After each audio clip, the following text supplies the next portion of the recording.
Bonjour tout le monde, j'espère que vous allez bien, j'espère que vous portez à merveille chez vous, j'espère que tout se passe bien de votre côté.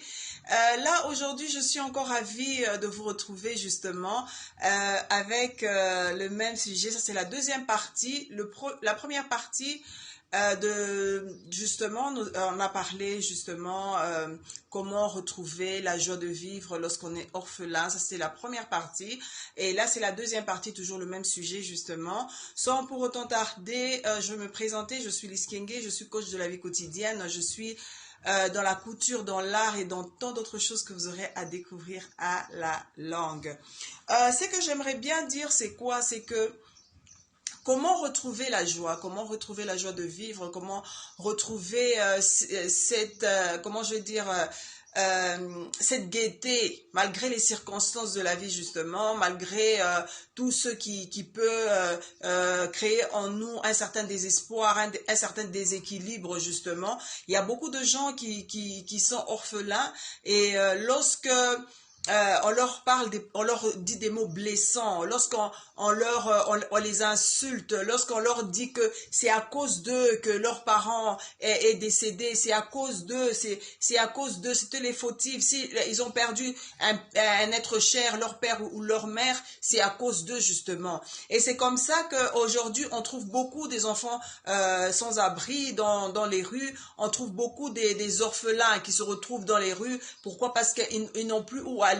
Peut-être leur père s'est remarié et la belle-mère maintenant s'engage à maltraiter cet enfant, s'engage à traiter l'enfant comme étant un moins que rien, s'engage à ne pas valoriser cet enfant justement. Je voudrais juste compléter la première vidéo en disant ceci, en disant ces enfants qu'on retrouve dans nos rues, c'est un danger, c'est un danger pour demain. Ça veut dire ces enfants, nous devons nécessairement, ils doivent être nécessairement encadrés. Ce qui est vrai, c'est quoi? C'est que je pourrais demander aux parents qui maltraitent les enfants je sais pas, parce qu'on a dit à l'église que cet enfant était un sorcier, et automatiquement la mère, cette belle-mère, la marâtre, elle se dit non, finalement cet enfant un jour risque de me tuer, risque de tuer mes enfants et tout ça. Mais ce qui est vrai, c'est quoi? Moi je pense que le rôle à jouer est que cette femme joue son rôle. Si elle est chrétienne, qu'elle persévère dans la prière. Il n'y a que Dieu qui délivre. Donc, il n'y a personne qui viendra faire la délivrance à ton enfant en te disant que chasse cet enfant. Même de loin, il pourra toujours te nuire parce que c'est l'esprit. Mais si on le voit dans l'aspect physique, dans l'aspect physique, et que nous devons avoir l'espérance en Dieu en nous disant qu'un jour, si cet enfant a été détruit spirituellement, un jour Dieu pourra changer cette âme. C'est ça. Donc, ce qui est vrai, c'est que l'amour, en donnant beaucoup plus d'amour à ces enfants-là, je pense qu'ils vont retrouver la joie de vivre.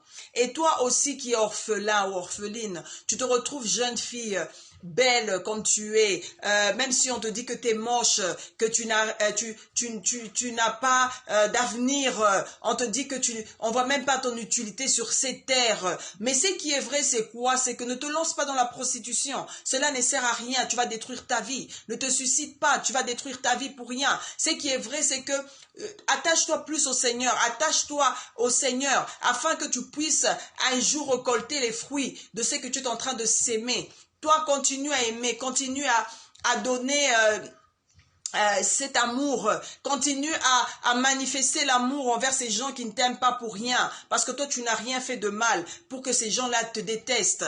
Ce qui est vrai, c'est quoi? C'est que essaye de t'en sortir, essaye de travailler durement. Si c'est aux études, donne-toi à fond à tes études, donne-toi à fond, je dirais, à tes études, donne-toi à fond dans tout ce que tu fais, à ton travail, à ton mariage, donne-toi à fond dans tout ce que tu fais, de grâce, pour que tu ne te retrouves pas dans ce que les autres veulent justement. Ils veulent que même si tu vas dans ton mariage, qu'on puisse dire un jour cette personne était mauvaise, même qu'on l'a maltraitée, comme elle était orpheline, c'est à cause de sa caractère. Si c'est un homme, c'est pourquoi on le maltraitait, parce que c'est un voleur, c'est un menteur, c'est un tricheur et tout ça, et que cela ne retombe pas sur toi, et que toi tu puisses démontrer le contraire de ce que eux attendent, et le mauvais résultat qu'ils attendent de toi, la mauvaise personne. Ces gens-là préfèrent que tu te retrouves même dans la rue, comme un fou, comme une folle. Que ces gens-là préfèrent même te retrouver un jour en train de mendier, en train de manger la nourriture dans des poubelles ou quoi que ce soit. Mais avec la grâce de Dieu, essaie de remonter cette pente, essaie de remonter cette peine qui est en train de t'accabler, de t'attrister. Retrouve la joie, et la joie parfaite, on la retrouve dans le Seigneur. La joie parfaite, on la retrouve dans un entourage. Crée-toi ton monde où tu vois qu'il y a certaines personnes qui t'aiment. Attache-toi à ces gens qui t'aiment. Ne t'attache pas aux gens qui te découragent, les gens qui te critiquent, les gens qui cherchent toujours ta chute. Mais attache-toi aux gens. Je ne peux pas dire que tu vas vivre sans relation. Une personne ne peut pas vivre sans relation, c'est infaisable. Mais ce qui est vrai, c'est quoi? Attache-toi plus aux personnes qui te boostent à évoluer. Attache-toi plus à ces gens qui te disent tu vas réussir, tu vas aller de l'avant. Toi, tu es spécial. Tu es une personne spéciale, tu es une personne qui nous booste, tu es une personne qui nous ramène, qui nous rapporte la joie. Quand tu n'es pas là, nous voyons ton absence est démarquée. Donc cherche ces gens de personnes qui vont te booster d'aller de l'avant. Ne cherche pas les gens qui vont te remettre en arrière et te dire que tu es moins que rien. Nous n'avons pas besoin de ça justement, nous avons besoin d'aller de l'avant. Je vous embrasse très fort, je m'arrête là et je vous dis plein de bisous et beaucoup d'efforts à tous les orphelins qui se retrouvent dans certaines situations difficiles. Retrouver la joie, c'est très nécessaire. Retrouver la paix envers vous-même et envers tous ceux qui vous entourent et espérer. Ne cessez jamais d'espérer. Alors là, je vous dis à la prochaine et je vous fais plein de bisous. N'oubliez pas de vous abonner à ma chaîne YouTube et aussi d'appuyer sur la cloche de notification pour avoir plus de vidéos.